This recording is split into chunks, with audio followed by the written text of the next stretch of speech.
pemerintahan Aceh, kemudian Belanda, dan di sini Turki Utsmani.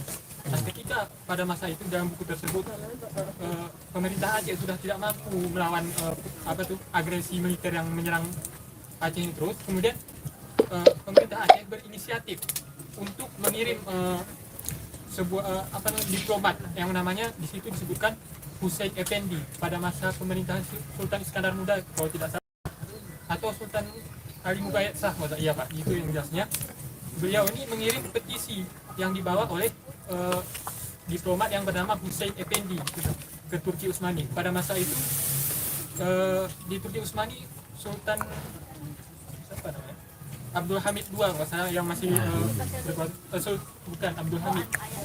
Ya, Abdul Hamid ketika itu masih memegang kekuasaan di Turki Utsmani. Ketika itu petisi tersebut mengakui bahwa rakyat Aceh menginginkan bantuan langsung dari Turki Utsmani dan sekaligus menyatakan bahwa Aceh ini sempat bergabung dengan pemerintahan atau kekhilafahan Turki Utsmani pada masa itu, Pak. Apakah petisi ini ada masih sekarang? Apakah sudah dilenyapkan atau sudah dihilangkan, Pak? Kalau dari fakta sejarahnya, petisi ini yang saya masih penasaran, lokasinya di mana sekarang, Pak? Jadi masa kerajaan Ya. abad ke-16 ya. 16-17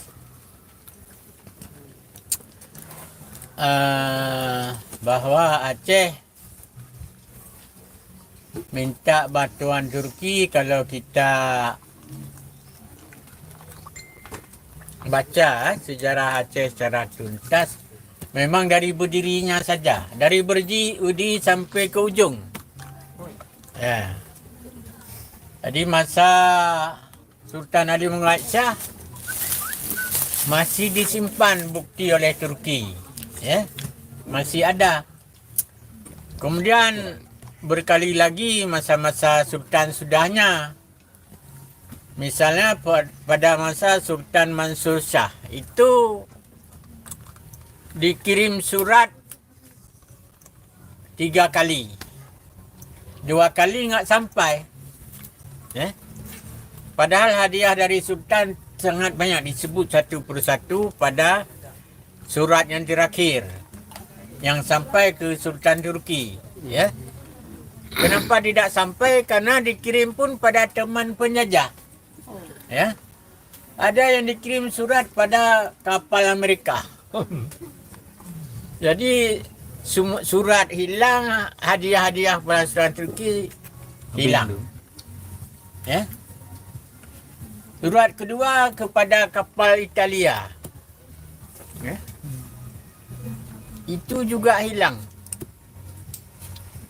Surat ketiga tidak dikisahkan dalam surat itu sampai ke Turki, entah lewat kapal mana. Itu yang dulu-dulu hilang itu nggak ada balasan dari Turki, disebut semua oleh Sultan. Jadi surat panjang, itu menunjukkan awal berdiri Aceh, Kerajaan Aceh Darussalam sampai menjelang runtuh. Sultan ketiga Hakim Mansur Shah kirim surat juga ke sana. Waktu itu Turki sudah lemah, bukan Turki masa awal. Yang paling akhir yang dikirim adalah Habib Abdul Rahman. Ini beberapa 1 tahun, 1 tahun setengah sebelum diserang oleh Belanda tahun 1873 sudah dikirim Habib Abdul Rahman, seorang Perdana Menteri. Kemudian Panglima Tibang dikirim ke Singapura. Jadi bantuan ke Turki memang sejak awal berdiri. Kerajaan sudah ada minta bantuan. Kalau boleh dalam sejarah disebut seandainya, begini seandainya. Kalau tidak ada bantuan Turki, Kerajaan Aceh tidak pernah berdiri. Sudah hancur oleh Portugis. Kalau boleh disebut dalam sejarah seandainya, sudah hancur oleh Portugis. Contohnya apa? Kerajaan Pasai kuasai Portugis, Kerajaan Pidi dikuasai Portugis, Kerajaan Dayak Budaya itu dikuasai oleh Portugis. Jadi waktu Aceh Darussalam bangkit, minta bantuan Turki. Portugis yang ada di Aceh Jaya dikalahkan, yang ada di PD dikalahkan, yang ada di Pasai dikalahkan. Yang Sultan PD ini lari sampai ke Melaka, ke kampung Portugis. Jadi kalau boleh dipakai seandainya dalam sejarah, kalau tanpa Turki, kerajaan Aceh ini tidak berdiri. Dari segi logika, karena pasukan Portugis ini sudah angkatannya canggih. Tapi masih lebih canggih Turki pada masa itu. Ada yang lain? Nah ya. Pak, kalau misalnya kita lihat dari buku itu tadi Pak, kan taktik yang dilakukan Belanda untuk melawaikan orang Aceh Pak. Ada nggak Pak disebutkan dalam buku itu penanganan sendiri dari orang Aceh terhadap perilaku orang Belanda tadi, dan kemudian seberapa kuat efek dari hal-hal yang dilakukan oleh Belanda terhadap orang Aceh itu sendiri? Ya, dari Aceh, dari Belanda. Ini buku nasihat. Kalau bagi masyarakat dengan yang sangat patuh dengan ulama ini sudah setingkat instruksi. Kata ulama ini dipatuhi oleh masyarakat. Jadi sampai disebut banyak sekali perebutan senjata Belanda. Ini akibat ada anjuran supaya senjata orang Aceh harus sama dengan senjata lawan kita, yaitu Belanda. Jadi banyak pengaruh bagi bangkitnya. Yang tadi sudah tidur, bangkit kembali dengan ulama dengan ada ajaran ulama ini. Kemudian masalah dikritik juga. Masa perang begini adalah alangkah tidak baiknya kita bangun masjid, memperbaiki masjid dengan dana sabil. Karena banyak sekali di tempat yang jauh dari medan perang, ulama-ulama bangun masjid dengan wang sabil. Wang dikutip dari rakyat untuk dana perang sabil. Karena dulu di kampung saya masih ada hari ini, umang sabi, sawah sabil. Itu dana untuk perang sabil. Tempat lain saya kira juga ada. Itu kan anjuran ulama supaya ada modal. Jadi ulama ini tidak mengharapkan hanya dengan doa. Ada usaha sampai senjata harus seimbang. Itu kan pikiran cerdas. Di samping ada doa, tapi bukti nyata. Jadi ini saran dari ulama. Kemudian di pihak Belanda tentu terus berusaha. Dia semakin luas berkuasa, semakin banyak yang bisa dijadikan pengikutnya. Pada awal-awal ada Belanda itu lebih 10 tahun itu dipagar semua Banda Aceh. Dalam Baru, Kena sampai Ulele itu pagar kawat semua. Sampai daerah dekat Kurung Raya. Jadi dipagar supaya musuh Belanda itu tak bisa masuk. Jadi dalam cerita hikayat kadang-kadang ada yang menyamar macam-macam. Menyamar sebagai penjual sayur misalnya. Menyamar sebagai peminta-peminta, atau ibu-ibu menjual sayur ke Tansi Belanda. Nanti dia dapat rahasia. Nanti diberitahukan kepada pasukan Aceh. Sehingga kadang-kadang pasukan Aceh tahu kelemahan daripada Belanda. Jadi kapan pagar berduri ini atau land konsentrasi ini dihilang, ini adalah nasihat Senok Kurnia. Jadi dia kata kepada Gubernur Jenderal, kepada Tuan Besar Gubernur Belanda di Aceh, kita jangan mengikat kera engkang itu kera bubuh. Itu orang-orang Belanda dianggap itu macam diikat kakinya. Harus di dalam pagar. Ya. Jadi orang Aceh mudah sekali katanya mengganggu. Kita tidak punya harga diri. Tiap malam, berapa selang malam sudah diganggu oleh pasukan Aceh. Kata Senok.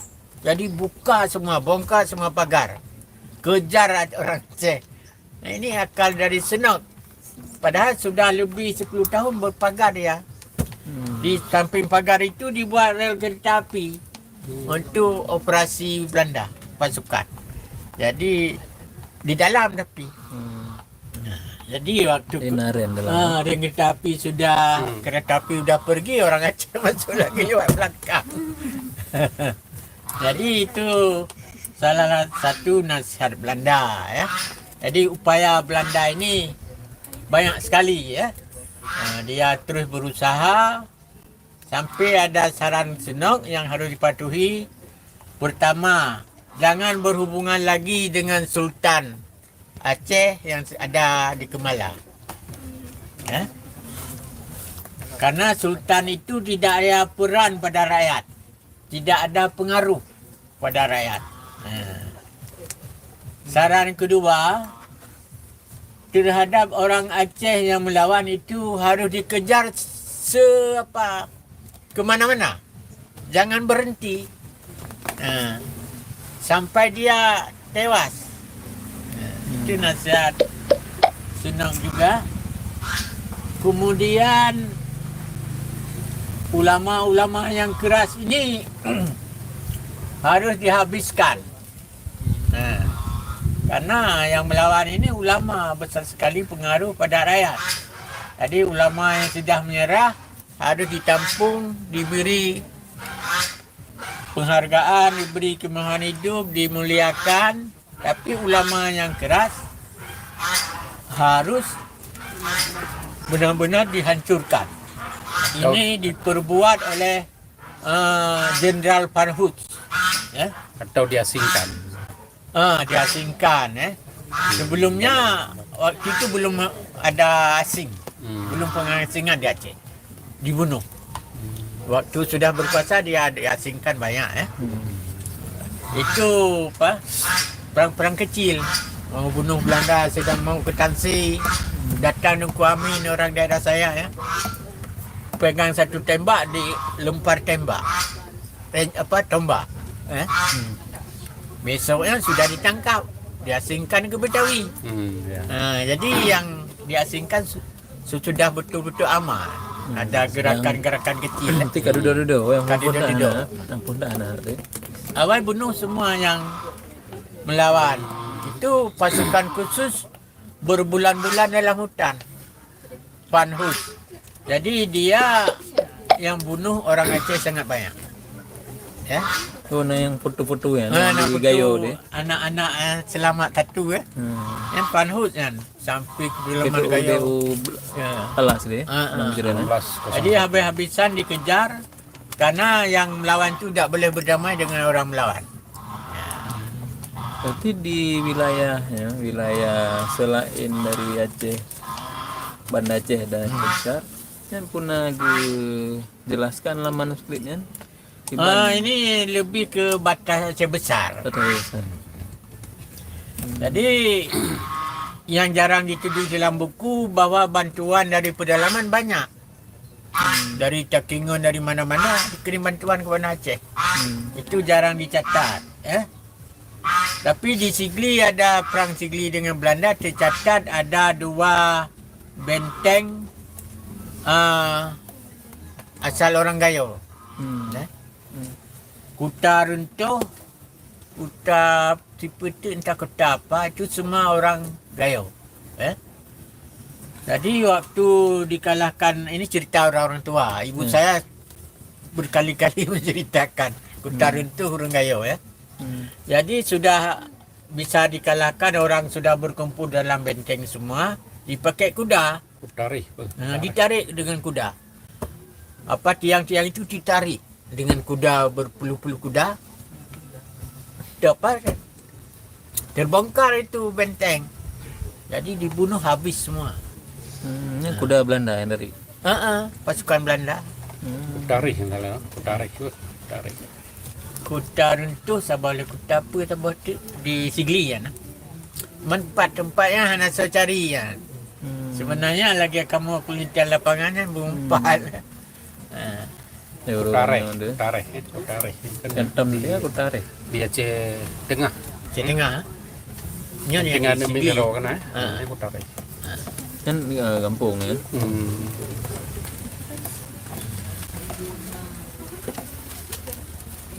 Tarik.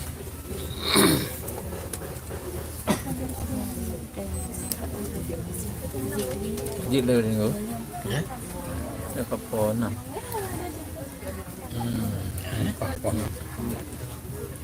Awaknya kali. Kalau ada pertanyaan silakan. Oh ya. Waalaikumsalam. Diri. Tadi kan Bapak ada bilang bahwasanya ada namanya dengan Belanda mengirimkan pakaian untuk orang Aceh agar mereka mau bekerjasama dengan Belanda. Namun yang saya tanyakan sering kali kita melihat gambar-gambar atau lukisan-lukisan yang digambarkan oleh orang Belanda ataupun oleh orang kita juga bisa ditujuknya adin, ceputia, kemudian tekukuan. Mereka memakai perhiasan, kemudian mereka memakai pakaian yang layak. Jadi itu yang kita tanyakan, dari mana pakaian mereka terima? Apakah mereka bekerjasama dengan Belanda ataukah memang gambar itu dilebih-lebihkan atau diperbaikan agar kita terkesima melihat penampakan para pahlawan kita, Pak.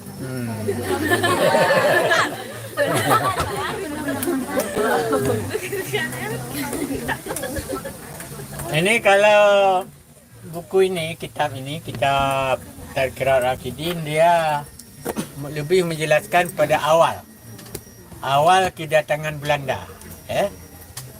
Awal kedatangan Belanda masih mendarat dari laut. Belum disebut perang-perang yang berperan macam Deku Umar, macam Deku Nyadin.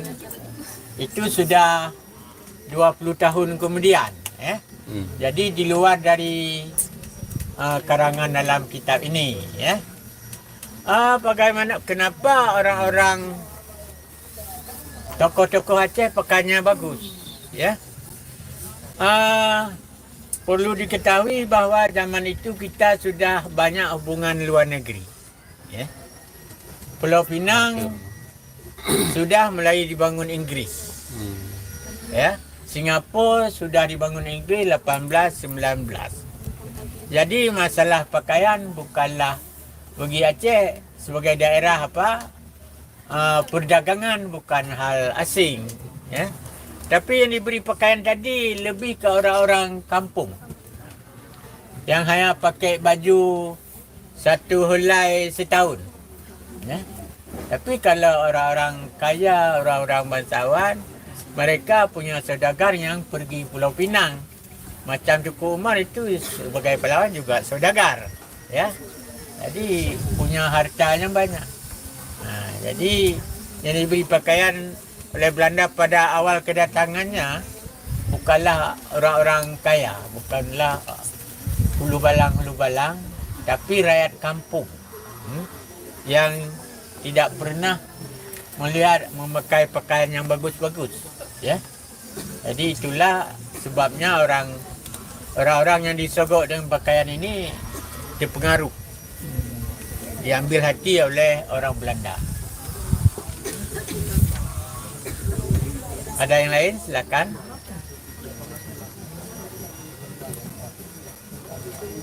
Nanti mengenainya yang pakaian orang zamannya termasuk itu baju orang Aceh zaman itu. Anak kelang Ini lebih ke perang. Cerita perang. Lebih.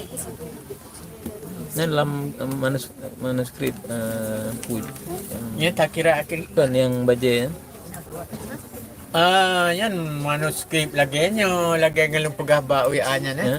Yan tadkirah tabakat peninggalan Tadkirah kerajaan. Tabakat. Peninggalan kerajaan. Dan yang karang Tengku Cik. Yan salin macam salin menyalin Tengku Dimulek. Tengku dimulai. Tengku Syed Abdullah Ya. Jamalul Lail atau Tengku Dimulek. Pokoknya depannya makam Tengku Cik Kuta Karang.